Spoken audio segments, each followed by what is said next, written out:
अस्सलाम वालेकुम व्यूअर्स, मैं हूं शाकिर सोलंकी।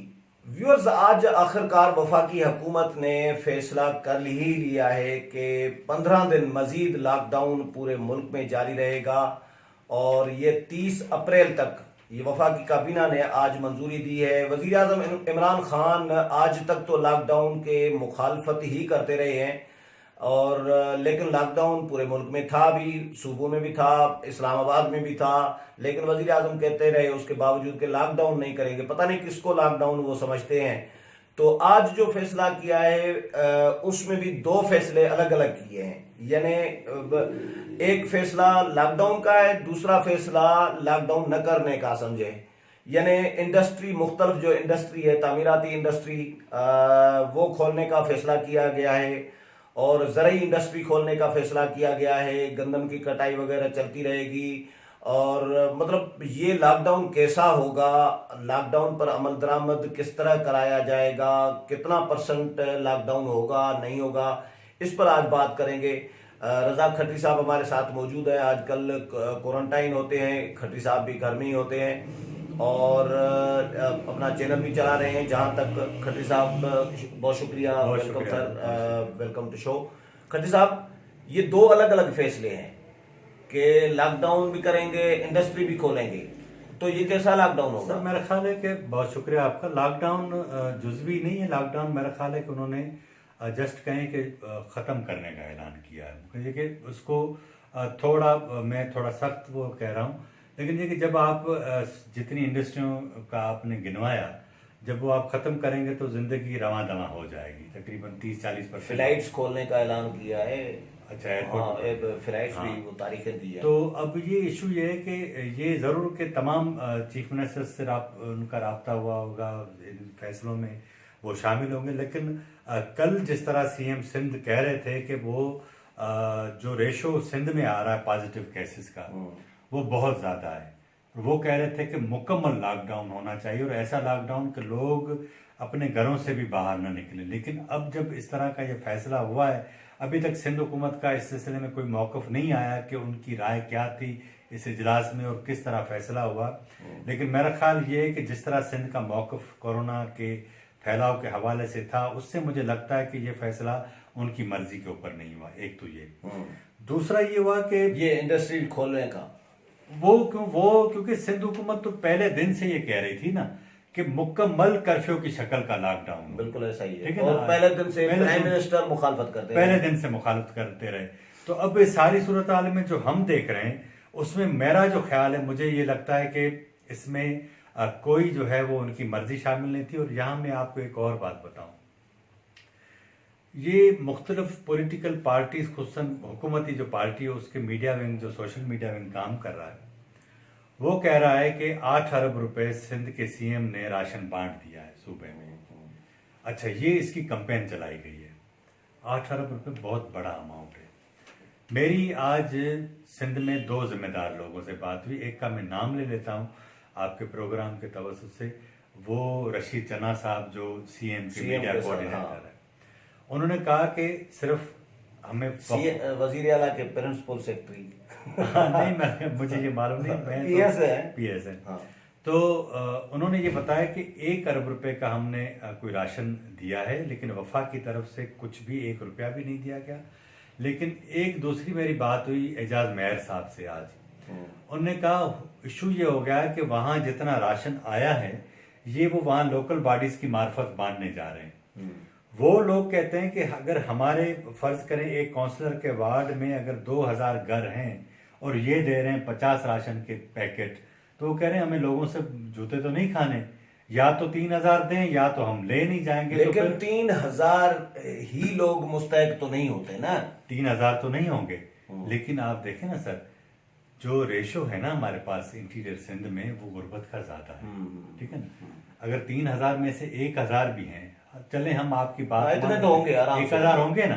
अगर 1000 को आप 50 थैले देंगे, बैग देंगे, तो 950 तो गले पड़ जाएंगे ना।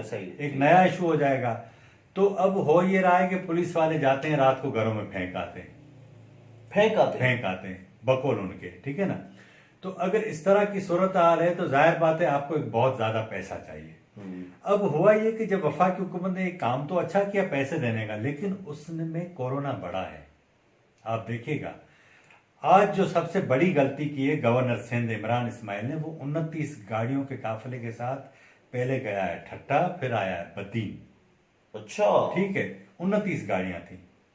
अच्छा, उन 29 गाड़ियों में जाहिर बात है कि चार चार भी लोग अगर आप शामिल करें तो ये 120 लोग तो ये हो गए। वो फिर ये सारा काफिला मकली में भी आया इनके साथ, उसके बाद बदीन में आया, ब्रीफिंग ली। अजीब किस्म का आपने तमाशा बनाया हुआ है सिर्फ ये दिखाने के लिए कि वफाकी हुकूमत पैसे बांट रही है, हम उसको देखने आए। इशू ये है कि क्या इन हालात में सियासत तो करनी चाहिए? कल वजीर आला ने जो प्रेस कॉन्फ्रेंस की, मुराद अली शाह ने, उसने तो ये इल्जाम लगाया कि वफाकी हुकूमत कोरोना फैला वो रही कह है रहे हैं कि सिंध में। हम लॉकडाउन करके हम खत्म कर रहे लॉकडाउन हैं, करके वो खत्म फैला करना रहे हैं। रोकना चाह रहे हैं कोरोना वायरस को, और ये लोगों को घरों से बाहर निकाल के सड़कों पर, रोडों पर लाइन में खड़ा करके पैसे बांट रहे हैं। भाई अगर लोगों को बाहर निकाल के मजमाई लगाना है तो फिर लॉकडाउन खत्म करो, लेकिन फिर तो सर- लोग कामों पे जाएं, मजदूरी करें, फिर पैसे, अगर पैसे बांटने घरों पे क्यों नहीं पहुंचाते लेकिन पैसे? इशू ये है, जिन जिन जिस सेक्टर तो ये में- इल्जाम ठीक है ना? ये इल्जाम सिर्फ ठीक है, लेकिन जिस सेक्टर में ये पैसे दिए जा रहे हैं ना, सच्ची बात तो ये है कि देहात तो इनकी बड़ी अक्सरियत देहाती लोगों की है ना, गरीबों की, गरीबों की, ठीक है ना। अब जाहिर बात है कि उधर तो ये जाते नहीं होंगे। पीटीआई की एक्सेस कहाँ है नहीं, इंटीरियर सिंध में? वो तो पीटीआई का तो इशू यही है सिंध में कि वो वहां के लोगों के मिजाज को अभी तक समझ ही नहीं सकी। पीटीआई के लोग न वो हैं समझना कहाँ पे चाहती सिंध है, में? न वो समझना चाहती है, ठीक है ना। हाँ। अब जिस तरह आज वो एक बंदा इनका था, कोई जिम्मेदार मकली में खातून से पूछ रहा था कि अम्मा आपको ये पैसे किसने भेजे, तो उसने कहा मुझे तो बेनसीब मालूम, अल्लाह जन्म नसीब करे उसकी वजह वो से। पीटीआई के पैसों के लिए जो पीटीआई वालों ने पहुंचाए। तो ये अब मुझे बताएं कि जब आप इमदाद कर रहे हैं यार, ये आपको शर्म आनी चाहिए कि आप पूछ रहे हैं कि किसने पैसे भेजे। जब आप दे रहे हैं ना, आप कहते हैं कि एक हाथ से दो तो दूसरे को पता नहीं, नहीं ये लगे, तो आप कदी साहब, ये तो- इसमें तो कोई शक नहीं है, ये तो सियासत कर रहे हैं। बस नहीं, पीटीआई ये इन हालात में सियासत नहीं होनी चाहिए, यही करते तो ही नहीं। अलमिया है। तो ये जो टाइगर फोर्स है, या लोगों को जिस तरह 29 गाड़ियों का काफिला लेके जाना, सिर्फ पूछना कि भैया वफाक ने इमदाद पहुंचाई नहीं पहुंचाई, तो ये सियासत नहीं है तो और क्या है? डेफिनेटली सियासत है, डेफिनेटली सियासत है। लेकिन मैं आपको एक बात बताऊं, मुझे बड़ी खुशी भी होती है इन चीज़ों को देख के। बिलावल भुट्टो ने बहुत ज़्यादा आगे बढ़कर जो है वो न सिर्फ इसको लीड किया, लेकिन वो बार बार कहते रहे कि वफाकी हुकूमत लीड करे। उन्होंने तो कहा कि वजीर आजम इमरान खान मेरे वजीर आजम है, लीड करें, मैं उनके पीछे चलने के लिए तैयार हूं। अब ये बात शहबाज शरीफ ने भी नहीं कही, लेकिन उसके बावजूद भी इनकी कंडीशन ये है। आप भारत को देखें ना, भारत ने 15 दिन मजीद लॉकडाउन कर दिया है, क्योंकि उससे अंदाजा है कि क्या होगा ना, वहाँ गुर्बत बहुत ज़्यादा है और वहाँ लोगों को लाले पड़े हुए हैं।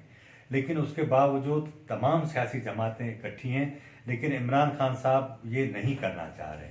अब हुआ ये है कि बहुत सारी चीज़ें इनके हाथों से नहीं हो रही, वो इस्टेब्लिशमेंट की तरफ चली गई हैं। सारी कमांड एंड कंट्रोल सेंटर वही देख रहे हैं, एनडीए में सारे मामला देख रहा है, और उसका नतीजा ये हुआ है कि अब इनकी चीज़ें इनके हाथ में नहीं। वो सबब यही है, जिस तरह फैसल वावडा ने सिंध में जिस तरह बात की थी, उसके बाद सीएम सिंध ने बात की तो मुराद सईद ने बातें करना शुरू कर दी, उसके बाद इनको शटअप कॉल मिली है, उसके बाद ये इंसान बने। अच्छा, हाँ, किसने एस्टेब्लिशमेंट की तरफ? डेफिनेटली उसके बाद ये इशू है ना, ये तो हाँ, खबर दे रहे हैं हाँ, व्यूअर्स, ये खट्टी हाँ, साहब की बड़ी सॉलिड होगी इंफॉर्मेशन हाँ, यकीनन, लेकिन बहुत बड़ी खबर है हाँ, हाँ, ये हाँ, कि जो मुराद सईद, फैसल वाडा, अली जैदी, इन्होंने जो सिंध हुकूमत के खिलाफ बयानबाजियां की, उस पर शटअप कॉल आई है इनको एस्टेब्लिशमेंट की तरफ से। उसी के बाद ये कल आपने देखा नहीं, कल खामोश हो गए, कोई जवाब नहीं दिया। जवाब वजीर आला की हाँ। प्रेस कॉन्फ्रेंस के जवाब में कोई सामने नहीं आया। मैं कह रहा हूं कि ये इनको मुंह का बवासीर है ना, इशू ये है इनका कि अपने बने बनाए काम ये खुद खराब करते हैं। आज मेरे प्रोग्राम का थंबनेल यही होगा। हाँ, ये खबर है नहीं है मेरे लिए। मगर ये कि आप देखें ना, आप एक पूरा पुलाव बनाए, उसमें गंदी जो है वो लकड़ी अंदर डालकर कह देंगे अब खाओ, ये वो काम करते हैं। अपनी बनी बनाई, जो हम सिंधी में कहते हैं ना कि पूरी कमाई करके उसका मुंह काला कर तो ये लॉकडाउन किस तरह अमल दरामद कराएंगे? नहीं, अगर इंडस्ट्रीज खुली रहेंगी? ये चीजें खराब हो गई, और अगर ये 15 दिन और सब्र कर लेते तो मुमकिन है चीजें बेहतर हो जाती। वैसे मैंने कंपैरिजन कई प्रोग्रामों में दिया है। सिंध में 200-250 केसेस आ चुके थे शुरू में, मार्च में। सिंध में ज्यादा था ना, सिंध में तो, और पंजाब में उस वक्त एक भी केस नहीं आया था उस वक्त तक, जब सिंध में 200-250 हो चुके थे। सिंध की रफ्तार अब 1500 तक पहुंची है और पंजाब 4000 को छूने वाला है। तो जो बाद में शुरू हुआ पंजाब, सिंध में 250 केसेस हो चुके थे 200 से ऊपर, और पंजाब बाद में शुरू हुआ, वो 4000 को छूने वाला है, और सिंध जो है 1500 तक। सर मैं आपको तो सिंध के इकदाम सख्त जो सिंध ने किए तो उसका फायदा तो हुआ है, नहीं तो अगर न करते तो इस वक्त 10-15 हजार केसेस हो चुके होते। डेफिनेटली फायदा हुआ, लेकिन मैं आपको एक और बात बताऊं, जिस तरह मैंने आपको कहा ना कि कंफ्यूजन है, लॉकडाउन पर इमरान खान साहब की कंफ्यूजन खत्म हुई है, लेकिन आहिस्ता आहिस्ता जब बहुत टाइम गुजर गया, जब वबा बहुत ज्यादा फैला दी है। अब WHO ने इनके वजीर आजम बात ब्रीफिंग दी है, जो मेरे जराए बताते हैं। उन्होंने कहा कि लाखों लोग अफेक्ट होंगे। कहाँ होंगे? रावलपिंडी, लाहौर, कराची, हैदराबाद और इस तरह के बड़े शहर जिनके पुराने शहरों में तंग गलियां हैं, वहां अगर एक बंदे को लगी तो वो एक बंदा 100 लोगों को मुतासर करेगा। तो ये क्योंकि मल्टीप्लाई होता है, तो अब इशू इनके साथ ये होगा कि एक तरफ ये समझते हैं कि लोग भूख से मर जाएंगे और वो बगावत करेंगे तो चीजें हमारे कंट्रोल में नहीं रहेंगी। अगर कोरोना से लोग मरते हैं तो फिर ज्यादा जो है वो नुकसान होगा। लेकिन जिस तरह आप कह रहे थे कि वजीर आजम ने कहा है कि 190 लोग मरने चाहिए थे, जो जिस तरह की रफ्तार हमारी चली है, लेकिन शुक्र अल्लाह का 100 बंदे डेथ रेट हमारे पास अभी कम है। लेकिन जिस तरह आपने कहा ना कि सिंध में जो रेशो है वो 1000 से ज्यादा है, पंजाब बढ़ गया, पंजाब की आबादी सिंध से डबल से भी ज्यादा है, तो यहाँ मजीद लेकिन यार एहतियात पंजाब ने किया तो कम है जिस तरह सिंध ने किया है। सब ये अच्छा, सिंध हुकूमत कराची की 10 UC सील करे तो वफाकी हुकूमत शोर करती है। पंजाब के बहुत सारे इलाके सील हो गए हैं तो वहां पे शोर नहीं हो रहा। अगर सील कर रहे हैं, सख्ती कर रहे हैं, तो ये वबा को रोक रहे हैं ना, ये तो अच्छा काम कर रहे हैं, इसको तो अप्रिशिएट करना चाहिए। शाकिर साहब देखे ना, लीडर जो होता है ना, वो अगर तासुब की ऐनक पहनकर चीजों को देखेगा तो जाहिर है कोई अच्छे फैसले नहीं कर सकेगा। इसीलिए ही ये सारी चीजें हो रही हैं। अगर इमरान खान साहब जिस तरह दीगर सूबों में गए, खुद कराची जाते, सिंध नहीं गए, खुद जाते, और प्रोग्राम भी किया इस पे। मगर ये फर्ज करें, मैं उसकी छोटी मिसाल दूं, सखर में जब पहला करंतना सेंटर बड़ा बनाया, सबसे पहले इनको सखर जाना चाहिए था। सखर जाते, वहां CM को कहते हैं कि ये मेरी सारी टीम आपके साथ है, मैं आपके साथ, और वो मेहनतें कर रहे हैं। Opposition, people's party, Bilawal, CM Sindh सब कह रहे हैं कि भाई हम जो आप कहें हम वो करने के लिए तैयार हैं, हम आपकी बात मानने के लिए तैयार हैं, आप लीड तो करें। आपको एक और नई बात बताऊं, कोरोना की वजह से पहली बार वफाकी हुकूमत ने 18वीं तरमीम को रिकॉग्नाइज किया है। नहीं तो अब वो कल अटॉर्नी जनरल कह रहे थे सुप्रीम कोर्ट में, नहीं तो ये 18वीं तरमीम के बाद सूबे खुद मुख्तार। पहले तो ये कहते थे 18वीं तरमीम रुकावट है सारे कामों में। अब अटॉर्नी जनरल कल सुप्रीम कोर्ट में कह रहे थे कि ये जो सूबे कर रहे हैं ये 18वीं तरमीम के बाद खुद मुख्तार करें। नहीं तो आपको याद भाई ये नकम्मे हैं वफाकी हुकूमत। मैं आपको सही बताऊं, इनसे कोई काम नहीं होता और बस इनका प्रोपेगेंडा, शोर शराबा और सोशल मीडिया, गालियां देना जारी रखो जी। अल्लाह खैर करे, अल्लाह आपको हिदायत दे, हमें हिदायत दे, सबको हिफाजत में रखे। चले, बहुत शुक्रिया खर्ची साहब। व्यूअर्स, खर्ची साहब की राय आपने सुनी। अगले प्रोग्राम में फिर मुलाकात होगी, तब तक इजाजत चाहता हूँ। अल्लाह हाफिज।